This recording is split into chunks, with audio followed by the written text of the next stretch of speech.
পুলিশের বিরুদ্ধে হয়রানির অভিযোগ, হেয়ারস্ট্রিট থানায় উকিলের চিঠি পাঠালেন পাণ্ডবেশ্বরের সিপিএম বিধায়ক গৌরাঙ্গ চট্টোপাধ্যায়। গত বছর 11ই ডিসেম্বর অধিবেশন চলাকালীন বিধানসভায় তৃণমূলের 8 বিধায়ক গৌরাঙ্গ চট্টোপাধ্যায়কে ওয়েলে নেমে বেধড়ক মারধর করেন বলে অভিযোগ। ঠিকমতো চিকিৎসা না করেই এসএসকেএম থেকে তাকে ছেড়ে দেওয়া হয় বলে অভিযোগ। যদিও পরে বেসরকারি হাসপাতালে নিয়ে যাওয়া হলে গৌরাঙ্গ চট্টোপাধ্যায়ের খুলিতে চির ধরা পড়ে।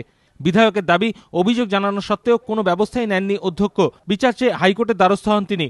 বিচারপতি দীপঙ্কর দত্ত রায় দেন, গৌরাঙ্গ চট্টোপাধ্যায় যে অভিযোগ করেছেন তার প্রেক্ষিতে সংবিধানের 212 নম্বর ধারাতে বিধানসভার যে রক্ষাকবচ রয়েছে তা দাবি করা যায় না, বরং বিধানসভার ভিতরে গৌরাঙ্গ চট্টোপাধ্যায়ের জীবনের অধিকার ক্ষুণ্ণ হয়েছে, তাই তিনি সুবিচার চাইতে আইনের দ্বারস্থ হতেই পারেন।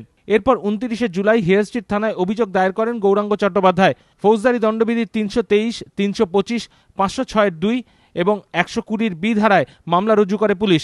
কিন্তু পাণ্ডবেশ্বরের সিপিএম বিধায়কের অভিযোগ, তদন্তের নামে পুলিশ তাকে হেনস্থা করছে। এই অভিযোগ তুলে শনিবার হেয়ারস্ট্রিট থানায় উকিলের চিঠি পাঠালেন তিনি।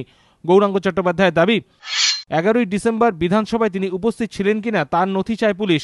এর জবাবে গৌরাঙ্গ চট্টোপাধ্যায়ের আইনজীবী হেয়ারস্ট্রিট থানাকে দেওয়া চিঠিতে লিখেছেন, ঘটনার দিন তার মক্কেল বিধানসভায় ছিলেন কিনা তা খতিয়ে দেখার দায়িত্ব তদন্তকারী অফিসারদের।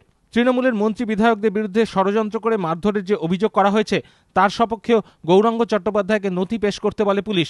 জবাবে গৌরাঙ্গ চট্টোপাধ্যায়ের আইনজীবী চিঠিতে লিখেছেন, যেভাবে তার মক্কেলের ওপর হামলা চালানো হয় তাতে পরিষ্কার গোটা ঘটনাটি পরিকল্পনা মাফিক। পাশাপাশি গৌরাঙ্গ চট্টোপাধ্যায়ের চিকিৎসা সংক্রান্ত যেসব নথি পুলিশ চেয়ে পাঠিয়েছিল সেগুলিও এই চিঠির সঙ্গে দেওয়া হয়েছে বলে জানিয়েছেন তার আইনজীবী। পরবর্তী পদক্ষেপ করতে আইনজীবীদের সঙ্গে আলোচনাও করেছেন গৌরাঙ্গ চট্টোপাধ্যায়।